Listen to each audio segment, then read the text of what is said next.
has been launched to ensure that no student is left behind during the COVID-19 pandemic, no matter their background. Joining me is the president of the Quebec Board of Black Educators, Alix Adrien. Good morning, Mr. Adrien. Good morning, Laura. So first off, can you tell us more about the mission of the QBBE? Yes. The Quebec Board of Black Educators, it's been in existence over 50 years. It was established in 1971 to answer the need of multicultural students. Our vision statement is to be a research learning institute committed to the pursuit of excellence and equity in education opportunities for multicultural communities of color at all levels of the public and private education structure.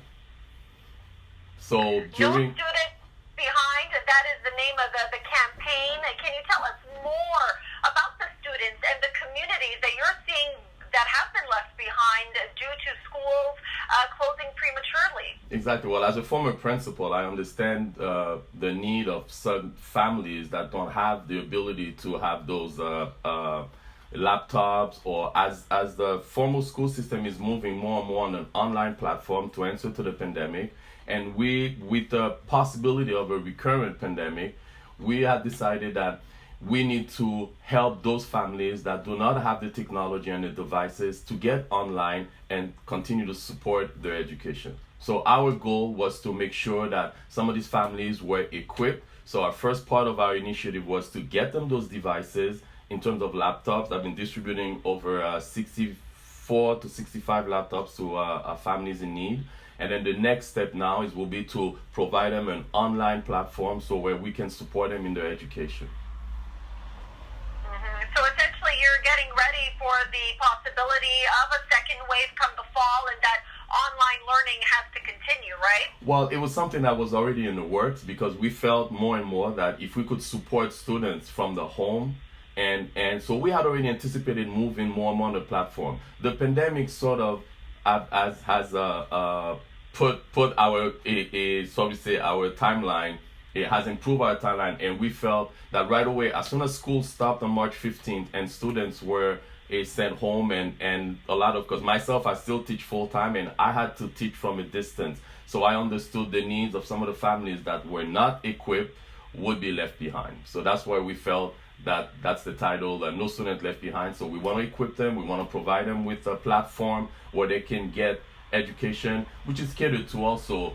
As the Quebec Board of Black Educators, we're not only concerned about educating, but also in terms of uplifting self-esteem, because we feel that whenever we establish relationships with students, that's when they're learn best. Absolutely. So how much money do you hope to raise, and how can the community help this amazing initiative? Well, we're hoping to raise $50,000. We got off to a good start. And we understand that it's going to go up and down. The thing is that over the last 50 years, the Quebec Board of Black Educators has provided service to the community, and a lot of people are appreciative. So in the times where we need funding, and organizations of color have always been excluded from the mainstream of funding. So as we ask for funding, they will always play the game between a charitable, non-profit. Well, if you're a non-profit, but if you have a charitable, we can't raise funds. So we decided to take upon ourselves the initiative. We're still pursuing to write grants to improve our program, but at the same time, we wanted to take our own initiative so that we are ready to provide services for the students. Amazing. Well, thank you so much for what you're doing, Alix. You're certainly making a difference in so many young people's lives. So hopefully the community does step up and you reach that goal of $50,000. Thanks so much for joining us. Well, if I can just say one thing before it, I'm reaching out to all the followers of the GoFundMe. And if you guys help us, together we can do this. Thank you very much. I love that. Thank you so much for your message this morning. Take care. Thank you. Bye-bye.